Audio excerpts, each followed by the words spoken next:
guys, welcome back to my channel. And today I want to talk about how I am, for all purposes, freaking out because I don't feel like I'm investing enough. And the truth is, I should have started investing 6 months ago. Well, no, like at least 6 months ago. I had this plan of starting a brokerage account 6 months ago.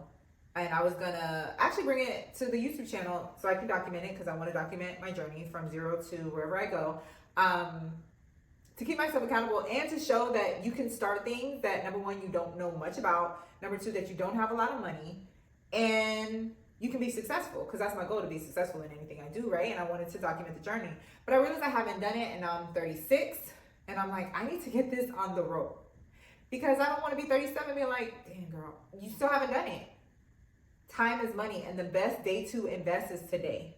Not when stocks are cheaper, so you wait a little bit. It is today. But I will say, like, I don't really know where to start. And on top of that, I want to buy a house. So it's like, can you do both? And I realize that you can, but I have to get it started. I will say that I don't have a lot of money. I've done the math, and I have about $1,000 to $2,000 a year to invest in a brokerage account, which I think is a lot more than normal. But it still, to me, doesn't seem like it's a lot of money. And that's another reason why I'm like, I really haven't started, because I'm like, this is stupid.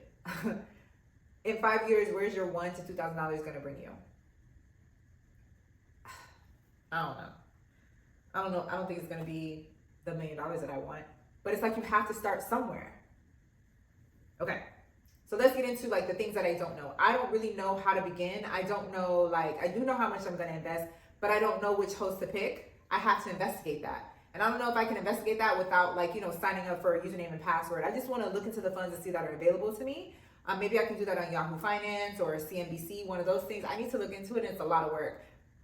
But I'm going to stop complaining about it and just get to it. But there are different hosts. There's Vanguard, there's E-Trade, there's Fidelity. I don't know which one to pick. So that's number one.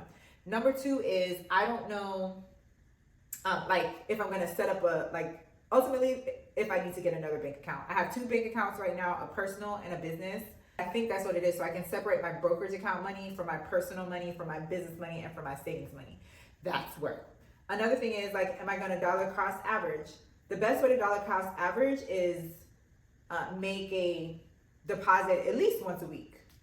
That's what I was doing at my old job with my 401k, because I got paid every week. My new job, I get paid every 2 weeks. So I'm not dollar cost averaging as much. The best way to do it is every day, but that's not feasible. So, but I have to figure it out on my own, because it's a brokerage account and this is after tax. It's all up to me. I can set it up, but can I afford better once a week, every 2 weeks, or once a month?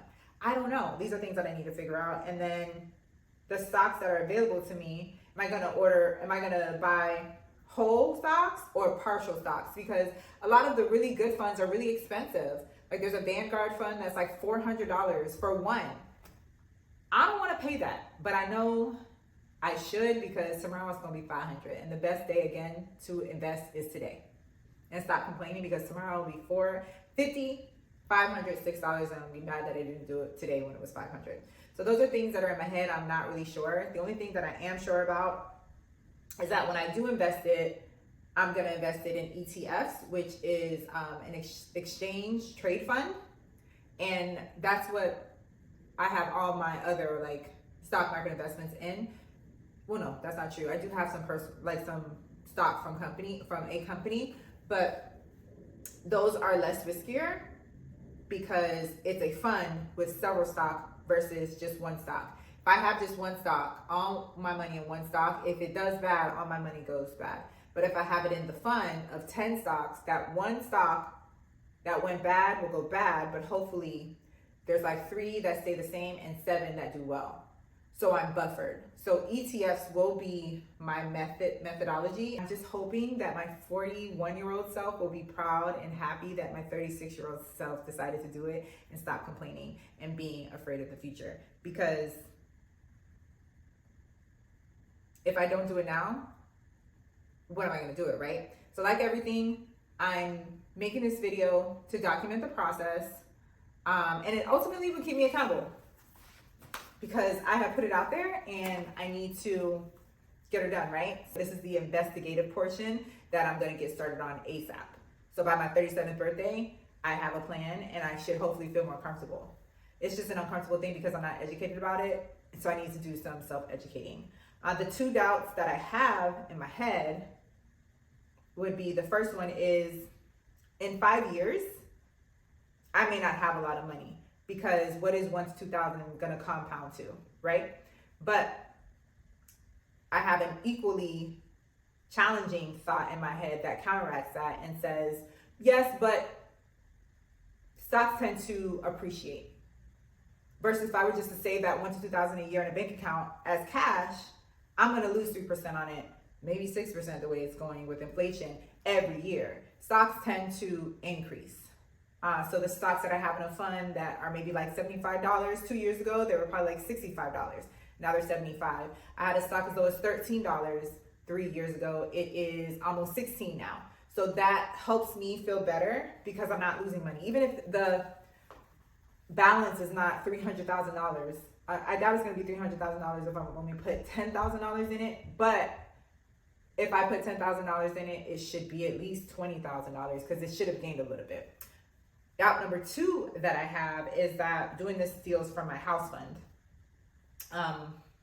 Because I am trying to get another house, make a lateral move from where I'm at to at least a townhome, hopefully a single family home. Number one, I just know that's the devil, so I say devil go to hell. And number two, I doubt the $1,000 to $2,000 that I am saving over each year over 5 years is going to be that much to take away from my home. And I say that because I have other places in my budget that I can take money to put towards my home, which is significantly larger than the $1,000 that I'm putting to the brokerage account. So I don't think it's going to affect my chances with the home too much. Another thing is that when I have the brokerage account and I am before a bank, that's something that they're going to use on the balance sheet to see if they want to give me the loan, and I'm going to have more assets and no debt.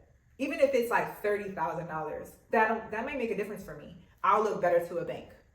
So that's kind of like a positive reason to do what I need to do ASAPidly. So I cannot let that stop me from investing in a brokerage account, because time is money and I need to get on the bank, because I do not want to be 40 years old and not have a brokerage account.